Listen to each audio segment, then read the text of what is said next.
Hello. Saying no to someone can feel unfair, but when you're around demanding people, it's easy to lose track of your own needs. Healthy boundaries aren't being selfish when we assert them. They're necessary. Think about it. You can't pour from an empty cup, right? So yes, be accommodating to others, but don't necessarily fit in with their expectations, especially at the cost of your own well-being. Jack had an insistent friend.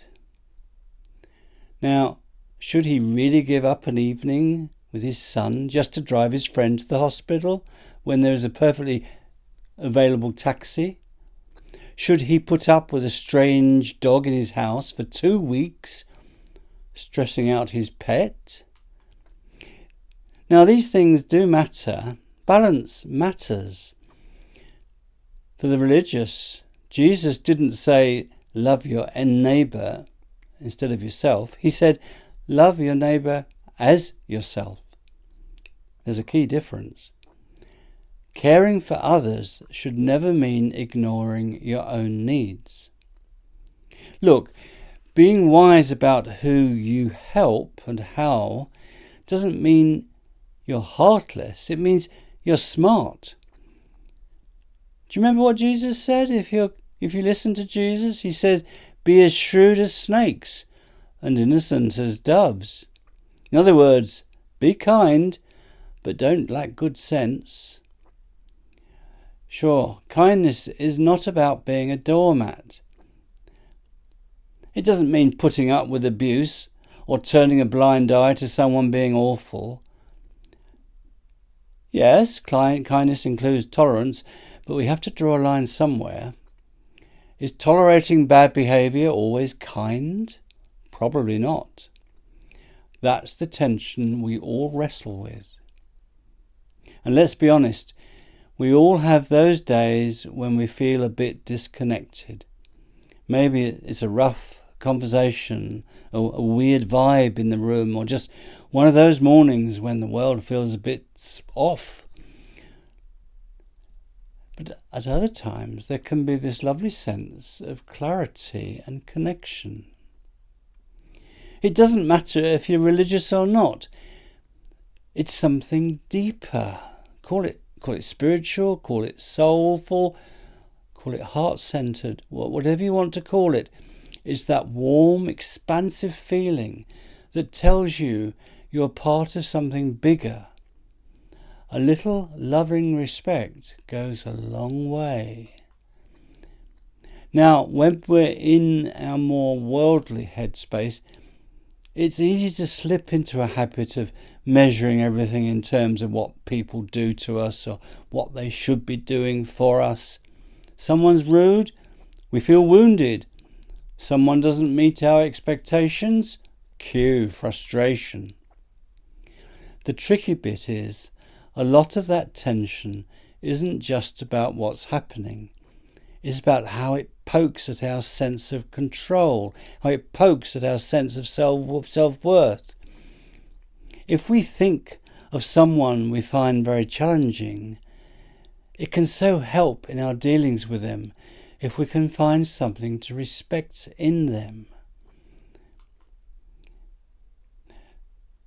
It's not so easy to just conjure up respect for someone whom we've been casting as a villain. But according to philosopher and mystic Emanuel Swedenborg, this does become possible when we have what he called in Latin caritas within us. Caritas means a heavenly spirit of kindliness. Older translators of his works into English have called it charitableness or charity. But I think that's a bit misleading. No, caritas is about having respect, having consideration and care. Care for others in a way that is thoughtful and grounded. Not just overreacting with emotional judgment, but rather acting from a place of inner strength and calm. Now, what I'm going to say will probably sound a bit far out, but you stay with me. It does give a bit more spiritual perspective. This guy Swedenborg had many mystical experiences, on a daily basis actually. He once described a vision, and in it a man came and spoke with him. Now this guy had just died, and at first hadn't realised it. He was conscious of his general surroundings and his spirit body. Things seemed familiar in some ways. But being in another realm, he lacked everything that he had owned in the world. And suddenly he realised he had nothing, no house, no money, and he panicked. What should he do now? He's destitute, isn't he? Swedenborg observed that he was then helped by some kind-hearted people who had a heavenly character. Now we might think of them as angels. Everything the guy wanted, whatever it was, they helped him with. And this done, he was left again alone and felt inspired by their helpful conduct. And so inspired, he considered how he could repay them. For he himself was a kind-hearted person when living in the world. Now, as a result, in the vision, Swedenborg says the man was lifted up to heaven instantly. The moral? When we are obligated to deal with difficult people, we can feel empty-handed and stressed, just like this guy felt. So why not look out for a higher force of caritas, a higher force of love and wisdom? Because, it can carry us forward when we can feel confused by others. If we feel confused by what they say to us when they're being aggressive or manipulative. If we latch on to caritas, then that can be only good for us. Most of us see people in black and white, good and bad, friend or enemy. But people are much more complicated than that. Even the ones who drive us up the wall usually have something going for them. Now, caritas includes the attitude of not being judgmental. These days, lots of people talk about not being discriminatory, and they've got a point. We can aim to respond with a mix of a kind heart and a sensible head. Understand where people are coming from, even if we don't agree with them.